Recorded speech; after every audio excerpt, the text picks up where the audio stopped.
Assalamualaikum warahmatullahi wabarakatuh.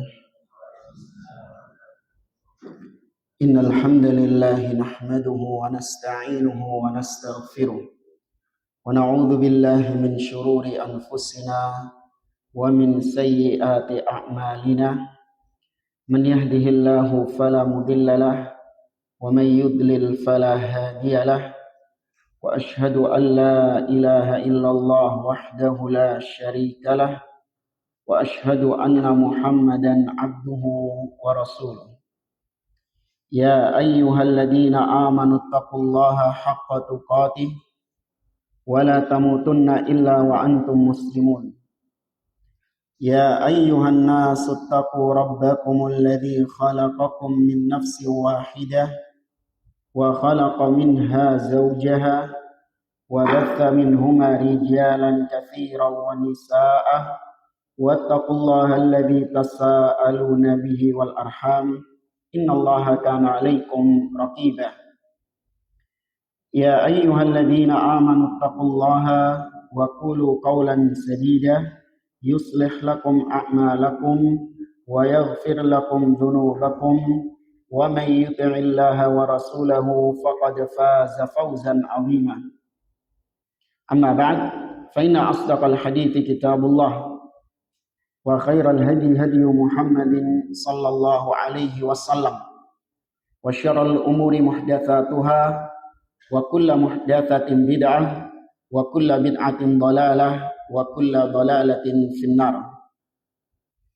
Ma'asyiral muslimin, ikhwani fillah wa akhwati rahimani wa rahimakumullah. Alhamdulillah, segala puji bagi Allah Subhanahu wa taala yang mempertemukan kita kembali dalam pembahasan As-Sirah An-Nabawiyah yang kita nukil dari kitab Al-Lu'lu'ul Maknun fi Sirati An-Nabiyil Ma'mun. Kita melanjutkan kembali kisah tentang surat yang dikirim oleh Rasul Shallallahu Alaihi Wasallam kepada para raja-raja. Kita masih membahas surat yang dikirim Nabi kepada Heraklius atau Raja Romawi. Dan pada pertemuan yang lalu kita sampaikan dialog antara Heraklius dengan siapa? Pertemuan yang lalu dialog Heraklius dengan Abu Sufyan. Dan menunjukkan dari kisah tersebut bahwa Heraklius itu menghormati, mengagungkan Nabi Shallallahu Alaihi Wasallam. Tidak sebagaimana nanti ada raja yang malah menghinakan, merobek-robek surat dari Nabi Shallallahu Alaihi Wasallam. Siapa itu? Kisra. Nanti akan datang kisahnya. Setelah dibacakan surat tersebut, maka respon dari Abu Sufyan. Qala Abu Sufyan falamma qala ma qala wa faragha min qira'atil kitab kathura indahu as-sahab wartafa'atil aswat wa ukhrijna. Ketika Heraklius sudah membaca isi surat Nabi Shallallahu Alaihi Wasallam, maka kemudian terjadi kegaduhan di ruangan itu dan suara-suara semakin meninggi. Kami pun akhirnya dipaksa untuk keluar dari ruangan tersebut, yaitu Abu Sufyan dan beberapa temannya.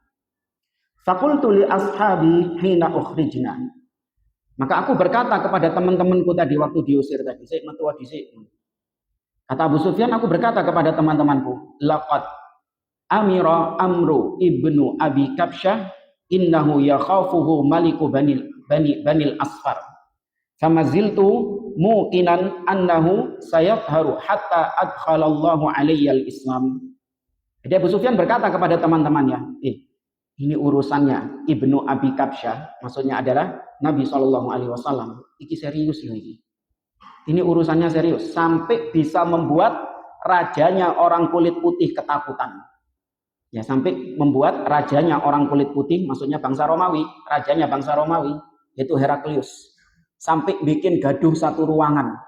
Ya, ini bukan urusan remeh ini, tapi perkaranya serius.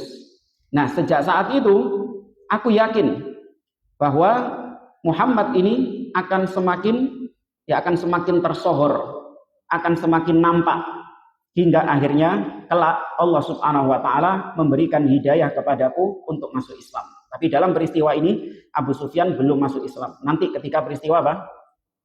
Fathu Makkah.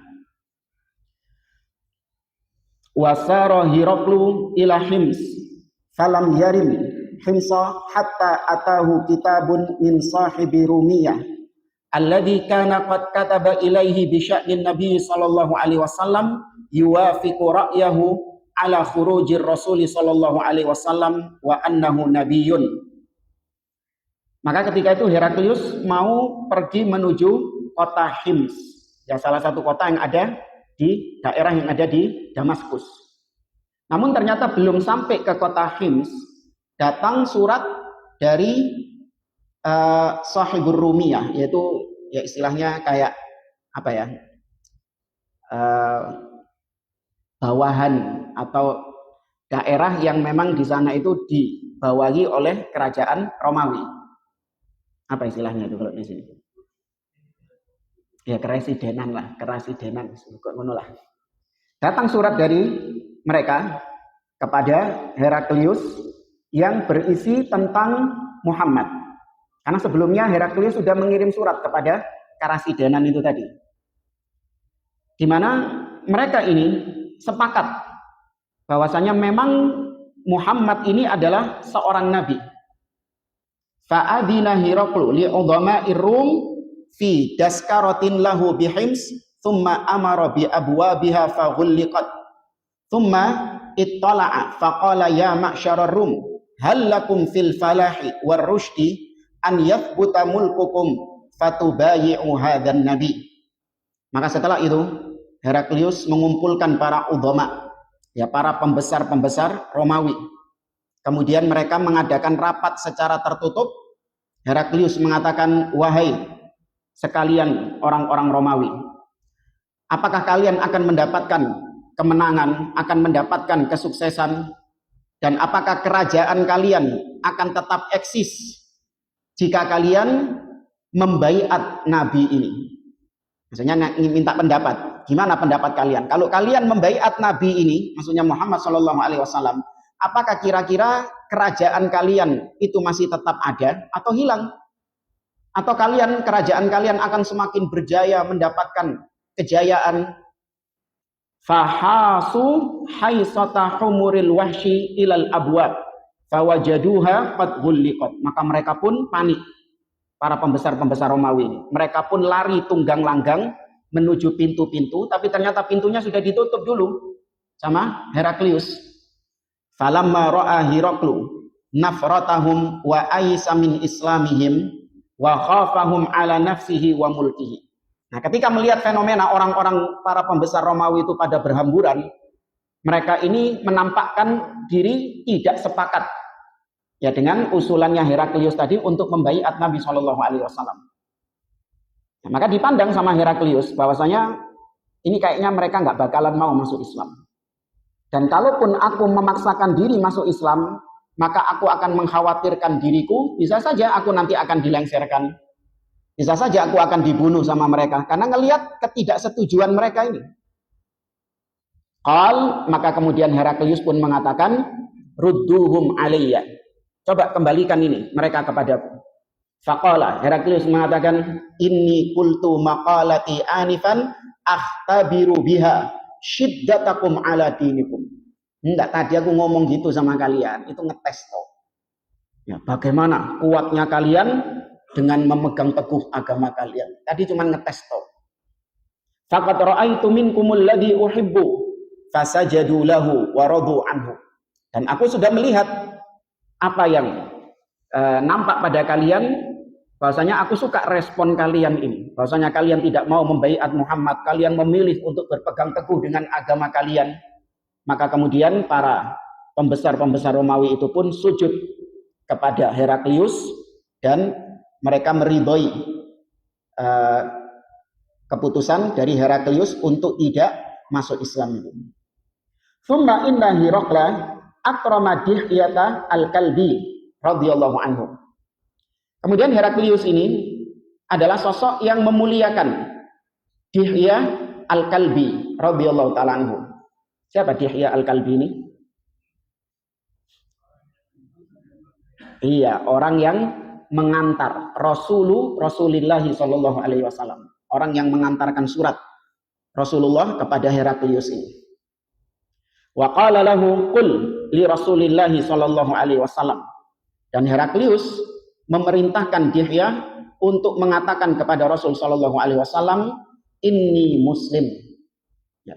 Wahai Dihya, bilang kepada Rasulullah bahwa aku muslim.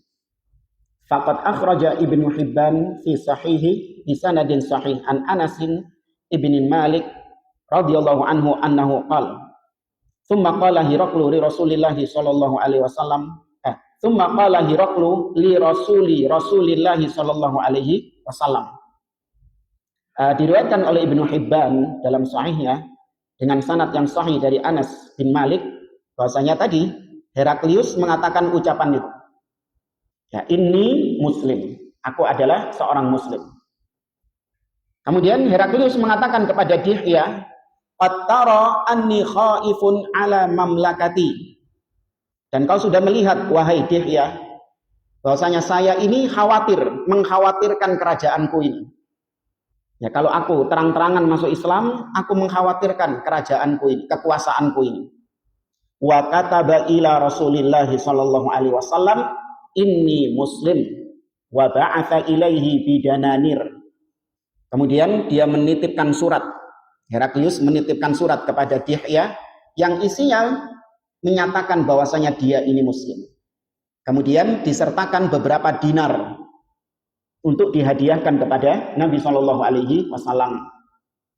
Faqala Rasulullah sallallahu alaihi wasallam hina qara al-kitab. Maka ketika Nabi membaca suratnya Heraklius ini yang menyatakan bahwa dia ini masuk Islam, Nabi menganulir. Nabi mengatakan kadzaba aduwullah. Sungguh berdusta itu musuhnya Allah itu. Laisa bimuslim. Ya, dia bukanlah seorang muslim. Wa huwa 'alan nasraniyah. Dia berada di atas agama Nasrani. Ya, maka Nabi tidak mengakui keislamannya Heraklius ini. Meskipun Nabi tidak pernah bertemu, namun tentu kita tahu informasi dari siapa? Dari Allah Subhanahu wa taala. Tsumma qassama Rasulullah sallallahu alaihi wasallam ad-dananir. Kemudian Nabi sallallahu alaihi wasallam membagikan dinar yang tadi dihadiahkan dari Heraklius itu, dibagi-bagikan kepada para sahabat. Wa qala al-Hafidz fil Fath. Berkata Al-Hafidz Ibnu Hajar Al-Asqalani dalam Fathul Barinya, wa mimma yuqawwi anna Hiraqla athara mulkahu 'alal iman wastamarra 'alad dhalal. Dan di antara bukti yang menguatkan bahwa Heraklius ini lebih mementingkan kekuasaannya daripada beriman, dan dia tetap di atas kesesatannya, lebih memilih melanjutkan kesesatannya. Di antara yang membuktikannya adalah annahu harabal muslimin, bahwasanya dia nanti akan memerangi kaum muslimin dalam perang apa?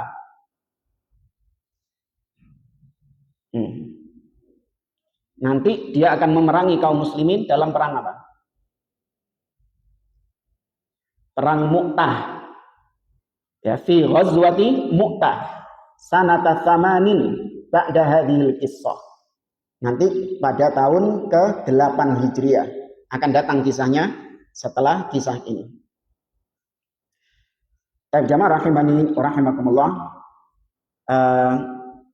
Selesai dari kisah Heraklius ini, kesimpulannya Heraklius adalah seorang yang masih tetap di atas agama Nasara. Namun dia memuliakan surat dari Nabi Shallallahu Alaihi Wasallam, memuliakan Dihya Al-Kalbi yang merupakan utusannya Nabi Shallallahu Alaihi Wasallam. Berbeda nanti dengan Kisra yang dia menghinakan surat Nabi Shallallahu Alaihi Wasallam. Maka Allah membalas perbuatannya Kisra ini dengan merobek-robek juga kerajaannya sampai hancur lebur berkeping-keping, tidak bersisa sama sekali kerajaan Persia itu.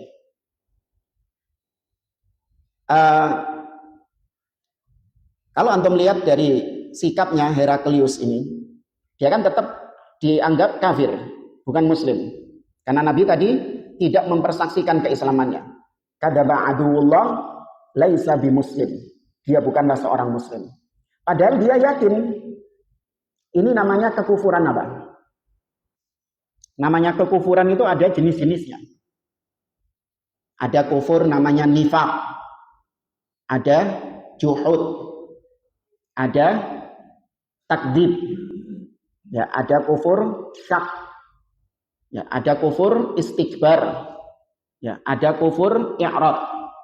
Ya, ada 6 jenis kekufuran. Nah, sikapnya Heraklius ini melbu yang mana? Takdzib, mendustakan. Salah. Syak, ragu. Pemilih ini nanti dapat nanti.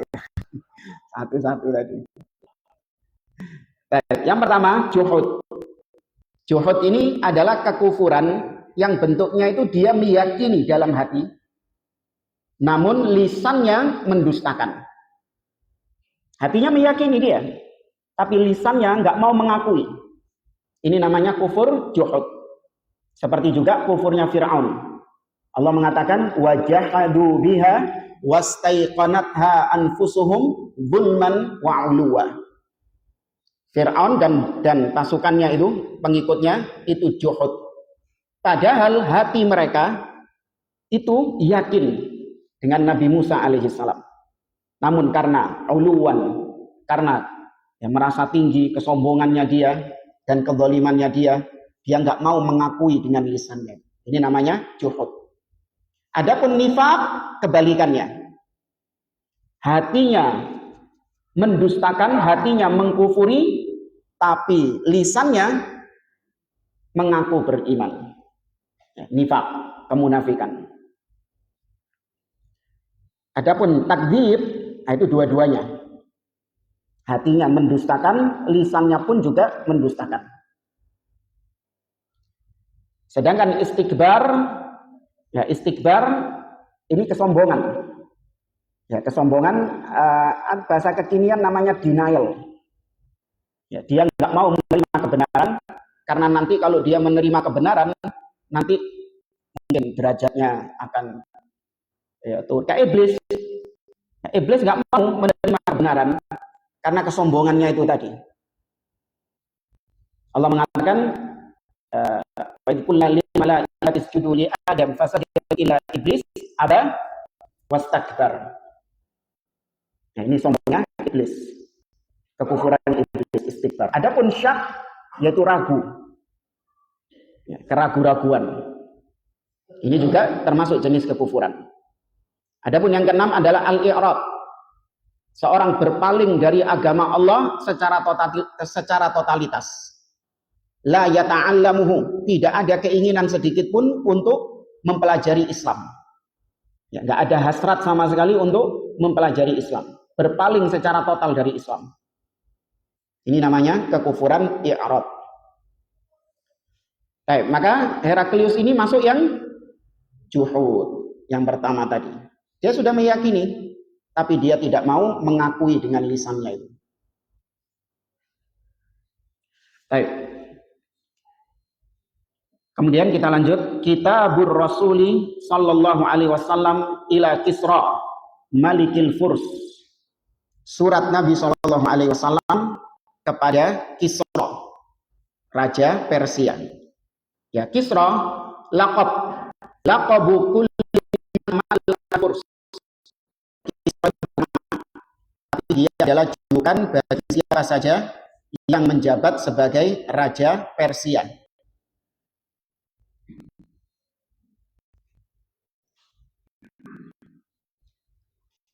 Kata beliau, wa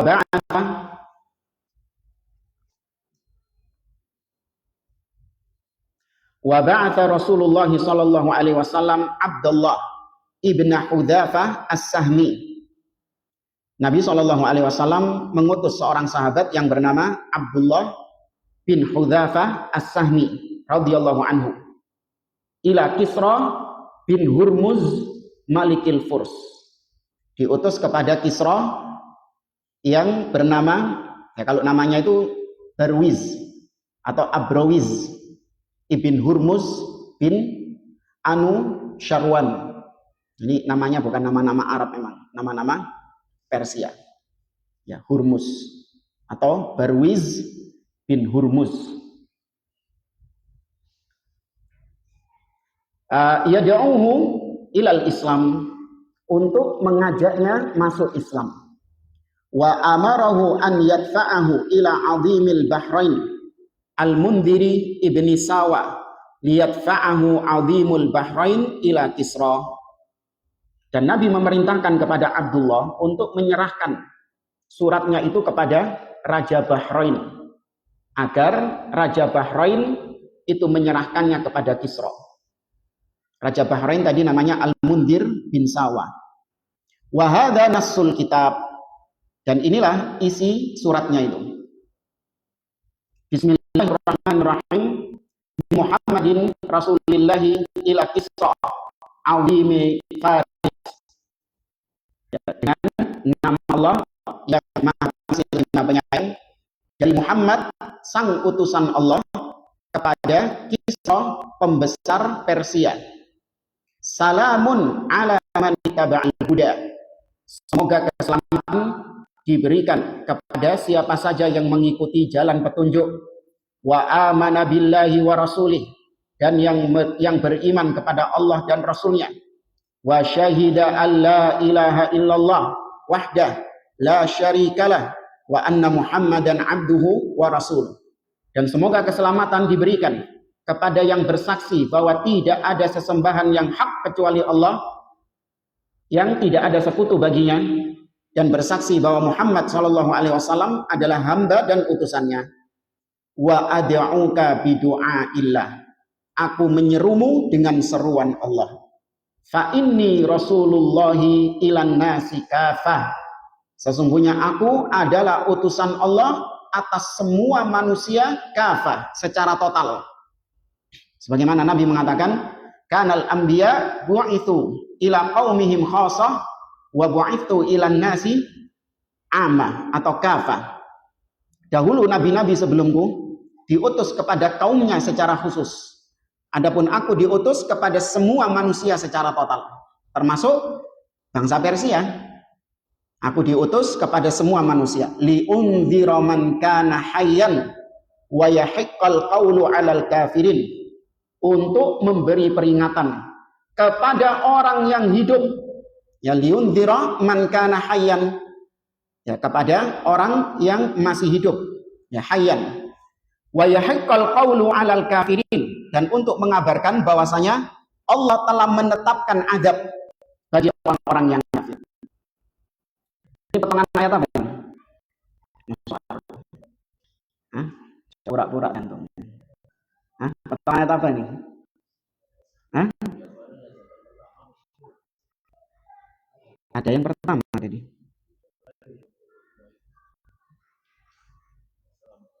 Anak kok ngehnya cuma ini yang ayatnya. Yang sebelumnya ada ayatnya juga.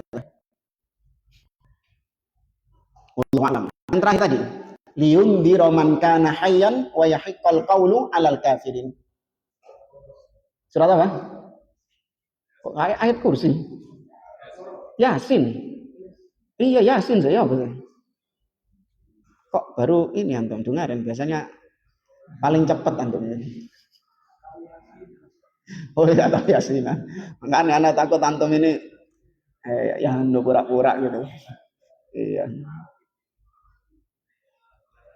Ini juga dalil bahwasanya Al-Qur'an itu peringatan bagi yang masih hidup. Liyundhira man kana hayyan, ya, untuk memberi peringatan bagi orang yang masih hidup. Ya, bukan dibacakan kepada siapa? Mayit, orang mati. Al-Qur'an bagi orang yang masih hidup. Fa aslim taslam. Dalam isi surat tersebut Nabi mengajak masuk Islam. Masuk Islamlah, maka kau akan selamat. Fa in abaita, namun kalau engkau menolak, enggan masuk Islam, fa inna ithmal majus alaika, maka sesungguhnya dosanya kaum Majusi, karena Persia Majusi, itu semuanya ditanggung olehmu. Ya, selesai dari isi surat tersebut. Kalau isi suratnya ini Nabi kepada Raja Persia ini, itu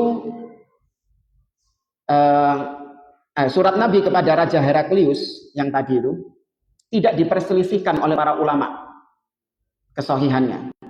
Adapun surat-surat yang lain seperti surat yang barusan kita baca ini itu masih debatable, masih diperselisihkan kesahihannya.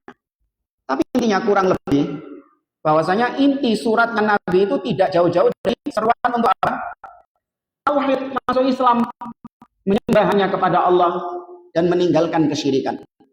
Pun debatable tadi masih diperdebatkan, ya paling cuma redaksinya saja. Tapi intinya sama, ajakan masuk Islam, ajakan untuk bertauhid dan meninggalkan syirik. Falamma quri'al kitabu ala Kisra akhadahu famazzaqahu. Namun ketika Kisra telah membaca isi surat tersebut atau dibacakan kepada Kisra surat tersebut, maka Kisra langsung merampas surat itu dan merobek-robeknya. Wa qala yaktubu ilayya hadza wa huwa 'abdi. Seraya dengan sombongnya Kisra mengatakan, kok wani dia nulis surat ini kepadaku, padahal dia itu adalah budakku. Heraklius saja nggak segitunya responnya, ya enggak? Masih memuliakan, menghormati, bahkan memuji Nabi SAW, tapi ini menghinakan Nabi. Orang yang istihza, ini masuk istihza ya, memperolok Nabi SAW. Orang yang memperolok Allah dan Nabi, ini sepakat hukumnya kufur. Ya, hukumnya kufur. Sebagaimana ayat dalam surat At-Taubah, "Qul abillahi wa ayatihi wa rasulihi kuntum tastahzi'un la ta'tadiru qad kafartum ba'da imanikum." Apakah dengan nama Allah, ayat-ayatnya, Rasulnya kalian memperolok? Maka jangan kalian cari-cari alasan, sungguh kalian telah kafir setelah kalian beriman. Maka al-istihza ini kekufuran. Sepakat, tidak ada silang pendapat. Hanya saja, kalau ada orang yang istihza, memperolok Allah dan Rasulnya, apakah kemudian ketika dia bertobat, maka penguasa memaafkan dia, artinya tidak dihukum, atau tetap dihukum? Maka ada khilaf di antara para ulama. Ini disebutkan oleh Syekh Muhammad bin Shalih Al-Utsaimin dalam tafsir surat Yasin. Pendapat pertama mengatakan dia tetap dibunuh oleh penguasa. Meskipun dia taubat, dia tetap dieksekusi oleh penguasa. Dan eksekusinya itu qatlal murtad. Eksekusi sebagaimana eksekusi orang yang murtad keluar dari Islam. Yakni la yusalla wala la yughsal wala yukaffan wala yusalla wala yudfan fi makbaratil muslimin. Tidak disolatkan, tidak dimandikan, tidak dikafani, tidak boleh dikuburkan di pekuburan Islam. Adapun di akhirat, maka itu diserahkan kepada Allah. Kalau dia jujur tobatnya, maka Allah mengampuninya. Ya, adapun di dunia, tetap bagi penguasa menghukumnya. Paham maksudnya ya? Ya, jadi gak peduli masuk, enggak aku tobat itu guyonan, aku mau gak serius, tetap dieksekusi. Tapi yang mengeksekusi siapa? Penguasa, pemimpin. Ya, bukan Pak RT, ya, bukan takmir masjid, bukan. Ya, penguasa. Kemudian yang kedua, takmir masjid. Iya. Wallahu a'lam. Yang kedua, pendapat yang kedua, orang yang memperolok Allah dan Rasulnya, istihza billahi wa rasulih, maka diperinci. Kalau dia istihza itu Allah yang menjadikan perolokan, kemudian dia bertobat, maka pemimpin boleh untuk tidak mengeksekusinya. Kalau yang diolok-olok siapa? Allah. Yang dicela Allah Subhanahu wa taala. Tapi kalau yang dicela Rasul, maka tetap pemimpin mengeksekusinya. Kok kebalik? Apa maksudnya? Jadi kalau yang dicela, yang diolok-olok itu Allah, kemudian dia tobat, maka pemimpin memberikan ampunan, alias dia nggak dieksekusi. Tapi kalau yang diperolok itu adalah Rasul Shallallahu Alaihi Wasallam dan dia mengaku tobat, jaluk-jaluk ampun, tetap pemimpin mengeksekusinya. Kok seakan-akan kayaknya lebih lebih meninggikan Rasul daripada Allah. Kok bisa? Kenapa alasannya? Apa? Sama juga, yang dihina Rasul Allah juga sama-sama. Nah itu tadi benar jawabannya, karena Allah sudah mengabarkan bahwasanya Dia mengampuni semua dosa. Allah sudah menyatakan itu dalam banyak ayat di dalam Al-Quran. Allah mengatakan misalnya, illa man taba wa amana wa amila amalan salihan faulaika yubaddilullahu sayyi'atihim hasanat. Ya. Nabi juga mengatakan, innallaha yaqbalu taubatal abdi ma lam yughfir. Ya Allah masih menerima taubat hamba selama belum melakukan. Allah sudah mengatakan kalau Dia mengampuni semua dosa, termasuk di antaranya izat. Tapi kalau Nabi SAW tidak semua yang memperolok Nabi, dia muni sama Nabi, dimaafkan. Jadi yang ketiga, maka ada orang yang tidak dimaafkan oleh Rasulullah SAW. Nabi memerintahkan untuk dibunuh orang. Ada yang lain dimaafkan sama Nabi. Nabi mengatakan, wa in wajatumuhum mu'alifina bi asaril Ka'bah. Bunuh 4 orang ini, tidak dimaafkan sama Nabi. Ya, karena luar biasa. Ya, kekurangan ajaran mereka kepada Nabi SAW, Nabi tidak memaafkannya.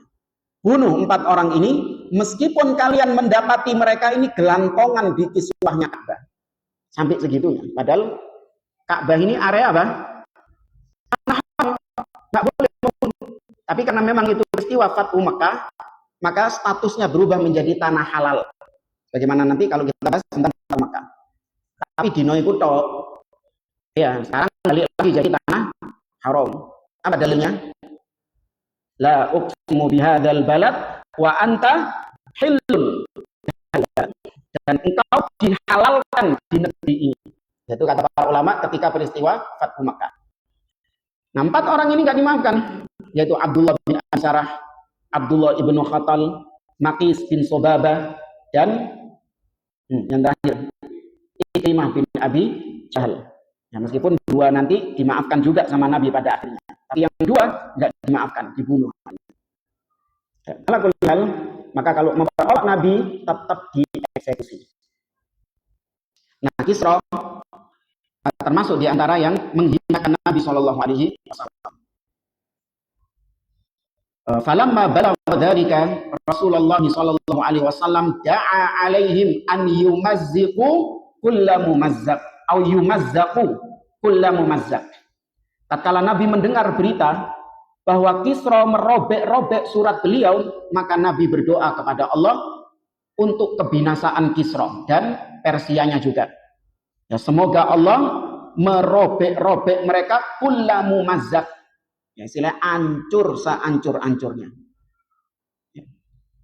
Tsumma kataba Kisra ila badan amilihi bil Yaman. Kemudian Kisra menulis surat kepada wakilnya yang ada di Yaman. Yaman ketika itu masih dalam kekuasaan Persia, masuk wilayahnya Persia. Meskipun jaraknya jauh ya. Persia itu ada di utara, Yaman ada di selatan. Tapi masuk kekuasaannya Persia. Ada petugasnya dia di Yaman, wakilnya dia di Yaman namanya Bazan. Ditulis surat itu. Isinya ani ba'ats min indika rajulaini jaldaini ila hadzal rajul alladhi bil Hijaz. Wahai Bazan, utuslah 2 orang yang jaldain, yang sangat kuat perkasa. Ya, utuslah 2 orang itu dari sisimu menuju kepada orang ini yang ada di Hijaz itu. Baik nyebutnya gak enak, hadzal rajul. Siapa maksudnya? Nabi SAW. Bosokene rejal. Ya kan bahasa ini. Utusan itu kepada 2 orang kepada rejal itu mau. Rejal. Falyatiyani bihi.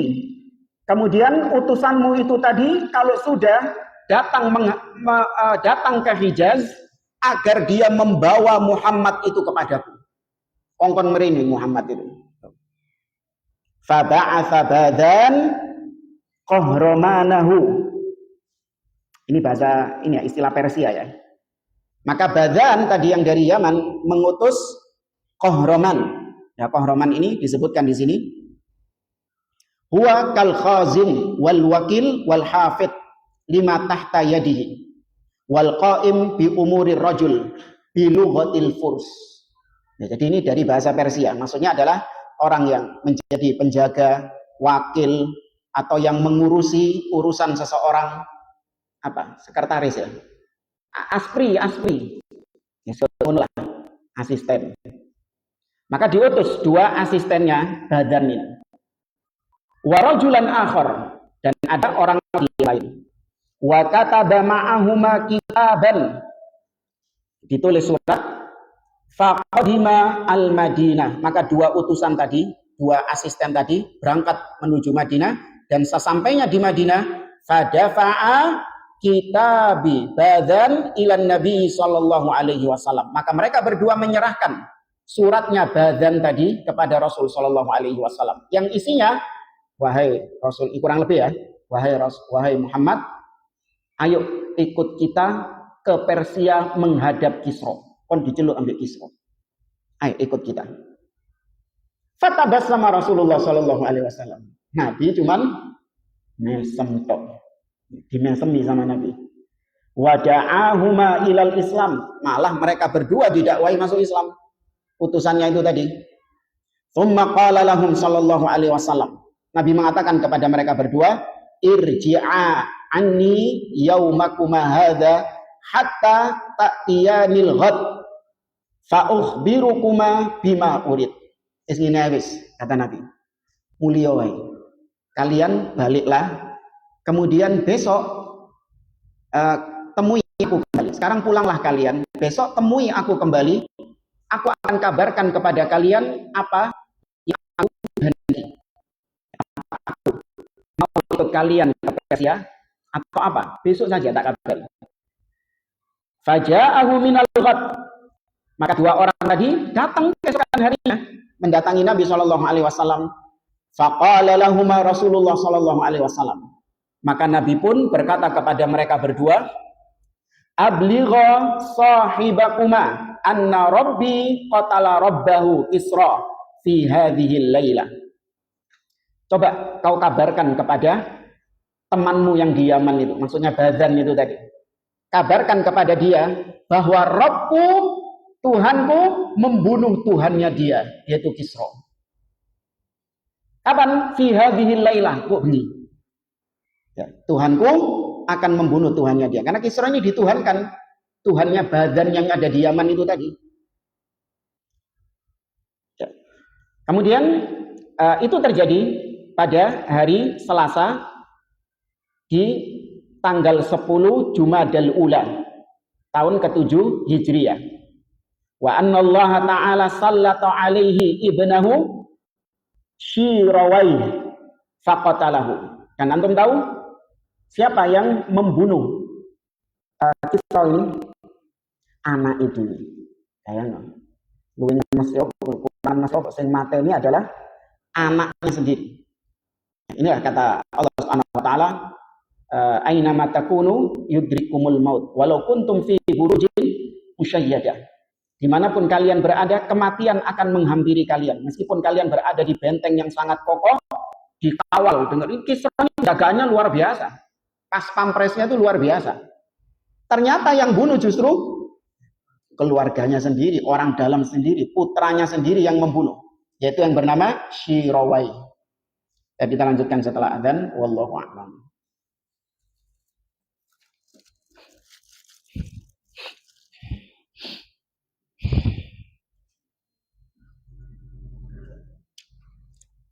Allahu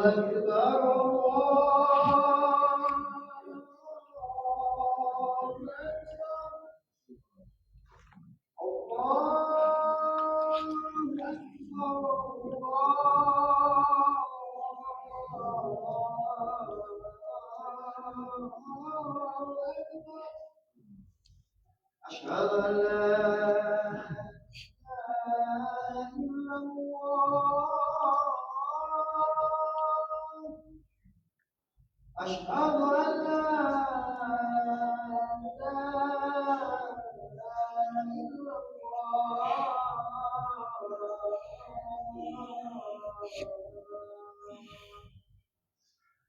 أشهد أن محمدا رسول الله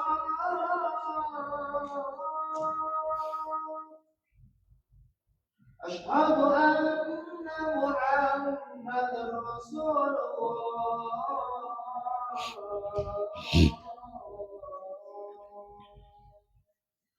حي على الصلاة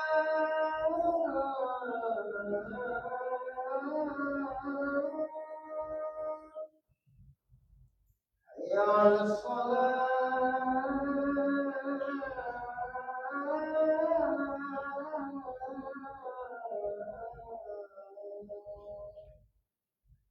حي على الفلاح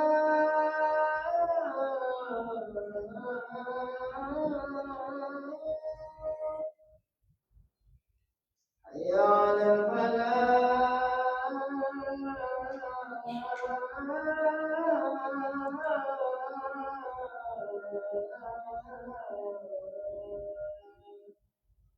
الله الله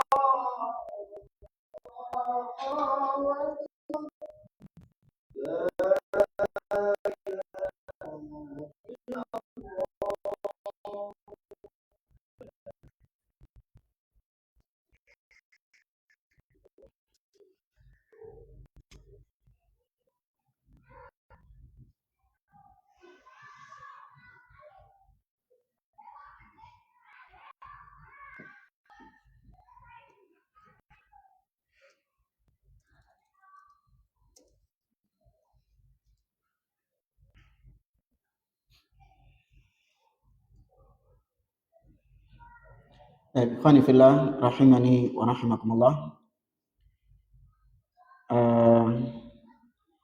Kita lanjutkan. Allah Subhanahu wa taala menjadikan terbunuhnya Kisra itu lewat tangan anaknya sendiri yang bernama Shirawayh. Faqatalahu faraja'a ila Badan bidzalik.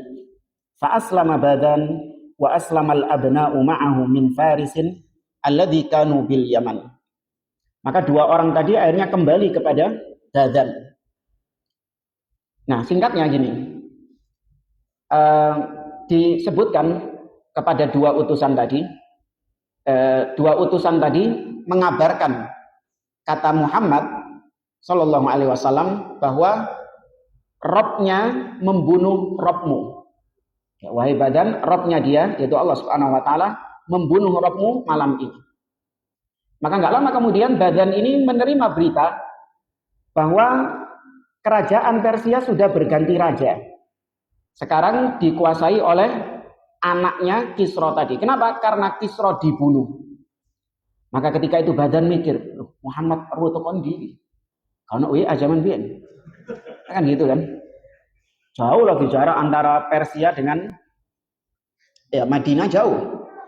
Ya. Maka dari situ Badan tahu bahwasanya Muhammad ini betul-betul utusan Allah. Maka Badan akhirnya masuk Islam. Ya, gara-gara peristiwa ini Badan akhirnya masuk Islam. Dan juga anak-anaknya yang ada di Yaman tadi masuk Islam semuanya. Alladzina kanu bil Yaman.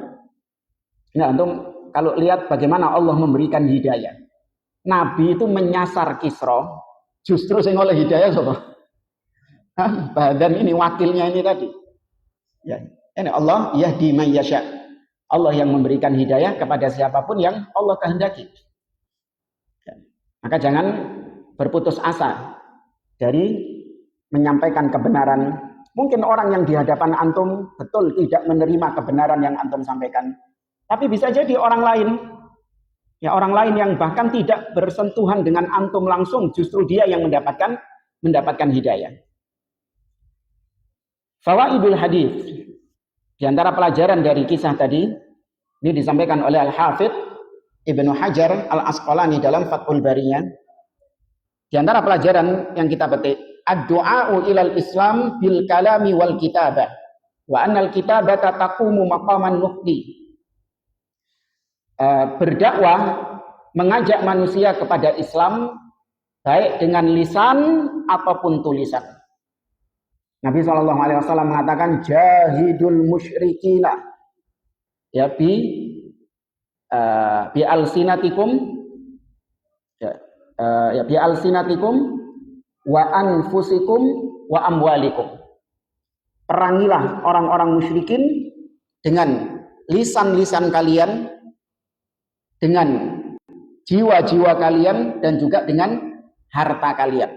Maksudnya dengan lisan tadi, yaitu berdakwah, mengajak mereka kepada Islam dan membantah kesyirikan kufuran mereka. Nah, tulisan itu juga masuk atau sejajar dengan ucapan. Dihukumi sama, antara tulisan dengan ucapan ini hukumnya sama. Makanya para ulama menyebutkan tulisan-tulisan antum di media sosial itu dihukumi sama, berlaku hadis-hadis tentang bahaya lisan. Seperti misalnya Nabi SAW mengatakan, man yatman li ma baina lihyaihi wa ma baina fakhidaihi atman lahul jannah. Barang siapa yang bisa menjamin untukku, dia bisa menjaga apa yang ada di antara kedua jenggotnya, yaitu lisannya, dan apa yang ada di antara kedua kakinya, yaitu kemaluannya, maka aku jamin dia surga. Nah, lisan di sini itu juga masuk di dalamnya apa? Tulisan. Demikian juga sabda Nabi SAW, innar rajula la yatakallamu bil kalimati la yara biha ba'san fayahwi biha fi nari jahannam sab'ina kharifah. Sesungguhnya ada seseorang yang mengucapkan satu ucapan yang itu dimurkai Allah, ucapan tersebut, dan dia nggak sadar kalau ucapannya itu dimurkai Allah. Dia anggap enteng, ucapan yang biasa. Maka pada hari kiamat dia dijebloskan ke dalam neraka yang panjangnya itu 70 tahun, dalamnya itu 70 tahun. Nah, tulisan itu juga masuk dalam hadis tadi. Jadi jangan ngomong, oh itu kan ucapan. Tulisan kan enggak masuk. Tulisan itu juga masuk ke dalam ucapan. Ya, maka hati-hati. Nulis-nulis di media sosial, berkomentar-komentar. Jangan dianggap kemudian pakai akun fake, akun palsu, nama samaran, foto profil samaran, ngomong seenaknya, ya, mencaci maki, menghibah, memprovokasi. Ya, dengan alasan itu maka dia terbebaskan, tenang, nggak ada yang tahu. Allah Subhanahu wa taala Maha tahu. Ya, malaikat yang mencatat juga Maha tahu. Ya, maka seorang muslim bertakwa kepada Allah, memikirkan semua tulisan-tulisannya kelak akan dimintai pertanggungjawaban di sisi Allah Subhanahu wa taala. Kemudian pelajaran yang kedua, wa fihi irsyadul muslim ilal kafir. Pelajaran yang kedua bahwa hendaknya seorang muslim itu mengarahkan orang kafir kepada Islam. Ya, diarahkan orang kafir kepada Islam. Kita tidak dilarang untuk bermuamalah dengan orang-orang kafir. Yang dilarang itu menjadikan mereka sebagai teman dekat. Ya, tapi kalau bermuamalah dengan mereka sebatas muamalah saja, bukan dijadikan sebagai teman akrab, sahabat dekat, maka tidak mengapa. Nah, meskipun bermuamalah dibolehkan, tapi hendaklah seorang muslim ini berusaha untuk membimbing, mengarahkan si kafir ini kepada Islam. Kemudian yang ketiga, wa fihi annal adata jarat bainal muluk bitarki qatlir rusul. Walihada mazzaqa Kisra kitabar Rasuli sallallahu alaihi wasallam walam yata'arrad lirrasul. Dan sudah menjadi kebiasaan para raja-raja di zaman tersebut bahwa mereka itu seakan-akan punya hukum yang tidak tertulis. Namanya utusan itu nggak boleh dibunuh. Ya, namanya utusan sing gawa surat itu nggak boleh dibunuh. Sampai sekarang masih berlaku ya. Ya, misalnya ada dua negara yang sedang konflik. Nah, kemudian ada utusan dari negara tersebut datang hanya sebatas untuk membawa kabar, membawa berita. Maka ini dihormati, tidak boleh dibunuh. Agama pun bukan kalau ini contoh kafir muahad atau kafir muslim yang mendapatkan jaminan keamanan. Ya. Kata Nabi SAW, man qatala mu'ahad lam yarhu raihatal jannah. membunuh seorang kafir yang dia punya perjanjian damai dengan kita, artinya dia dijamin keamanannya, maka dia tidak akan mencium bau surga kalau dibunuh. Nah, misalnya ada utusan dari negara Zionis datang ke Indonesia, dijamin keamanan sama penguasa di sini. Ya, boleh antum bunuh? Nggak boleh. Meskipun negara mereka konflik dengan negara kita misalnya. Ya, nggak boleh. Ini telah menjadi kebiasaan para raja-raja. Mereka tidak membunuh utusan. Makanya Kisra meluapkan dengan nyobek-nyobek suratnya. Kalau dipikir-pikir lapo suratnya kertas disobek-sobek. Mesti ini wonge iki sing disobek-sobek kan ngono kan. Karena dia yang membawa. Enggak, ini karena memang ada hukum di antara raja-raja itu, mereka tidak boleh membunuh seorang rasul. Walam yata'arrad lir rasul. Insyaallah pada pertemuan berikutnya kita akan kisahkan tentang bagaimana Nabi SAW mengabarkan bahwasanya Persia dan Romawi itu kelak akan ditaklukkan, dan terjadi seperti yang dikabarkan oleh Nabi SAW, dan itu menunjukkan akan kebenaran kenabian beliau, akan benarnya kenabian beliau. Romawi dan Persia hancur, ya, ludes. Tapi yang lebih ngenes itu ludesnya apa? Kisra, Persia. Nah, kalau Romawi, ludesnya itu sebagian wilayahnya saja. Artinya, tapi dia itu masih punya akar kekuasaan. Hanya sebagian wilayahnya hilang, ya diambil alih oleh kaum muslimin. Sebagian wilayahnya hilang. Jadi merintili siji-siji, tahu ya? Hilangnya Romawi ini tidak sekaligus. Apa istilahnya? Tidak Romawi. Nah, kalau Persia langsung ludes luluh lantak, entek, bisa akar-akarnya habis semuanya. Ya, di tangan siapa? Umar ibnu Khattab radhiyallahu anhu. Makanya orang-orang Persia paling belenek sama Umar ibnu Khattab. Iki sing ngajurno sing ngacak-ngacak ya kerajaan Majusi mereka. Dan sampai sekarang dendam mereka luar biasa kepada Al Khalifatul Rasyid Umar ibnu Khattab radhiyallahu taala anhu. Nah, Persia sekarang itu Syiah. Ya, itu anak cucunya Persia itu. Tapi Allahu a'lam bishawab. Insyaallah kita lanjutkan setelah bulan Ramadan. Semoga Allah Subhanahu wa taala mempertemukan kita kembali setelah bulan Ramadan dalam keadaan semua amal ibadah kita diterima oleh Allah, dan kita keluar dari bulan Ramadan dalam keadaan dosa-dosa kita diampuni oleh Allah Subhanahu wa taala. Subhanakallahumma wa bihamdik, asyhadu an la ilaha illa anta, astaghfiruka wa atubu ilaik. Assalamualaikum warahmatullahi wabarakatuh. Thank you.